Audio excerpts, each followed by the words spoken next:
At my cousin's engagement party, she grabbed my shoulder, pulled me toward her manager, and said loudly, "This is Aaron." The family disappointment. Everyone around us laughed. My aunt nearly spilled her wine laughing so hard. My uncle shook his head and added, "He's smart, but somehow never became successful." The whole table found it hilarious.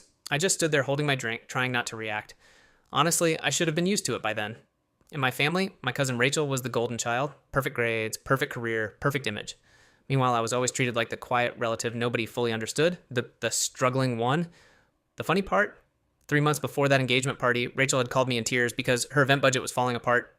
I spent weeks helping her quietly, negotiating contracts, fixing accounting issues, reviewing vendor agreements she didn't understand. I even loaned her money when deposits were due. Nobody in the family knew, and I never brought it up. At the party, they sat me near the back beside relatives I barely knew while Rachel got praised all night for handling everything herself. Then came the introduction. The family disappointment, but Rachel's manager didn't laugh. He looked at me carefully for a few seconds before asking, "What exactly do you do?" I told him I worked in business recovery consulting, mostly helping struggling companies reorganize before collapsing financially. He nodded slowly, then asked how long I'd been doing it. About 11 years. Something changed in his expression immediately. Rachel noticed it too. The smile slowly disappeared from her face. The manager stood up and adjusted his jacket.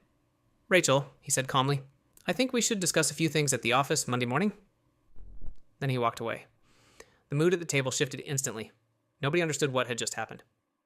2 days later, Rachel called me screaming. Apparently her manager had suspended her pending an internal review. My aunt blamed me immediately, said I must have poisoned him against Rachel because I was jealous of her success. I barely responded, because the truth came out a week later anyway. Rachel had been taking credit for projects handled by junior employees, altering reports, using company accounts improperly. Her manager had already been investigating her for months before the engagement party. That night simply confirmed something for him. A few days later, the same manager showed up outside my office. He told me something I never expected. 10 years earlier, when he owned a failing electronics store, I had helped him restructure his finances for almost no money because he genuinely couldn't afford professional help. He remembered everything. "The second your cousin mocked you," he said, "I recognized your name." Then he offered me a consulting contract with his company. Before leaving, he paused at my office door and said something I still think about sometimes. People who quietly fix problems usually get underestimated by people who only know how to create appearances. And honestly, he was right.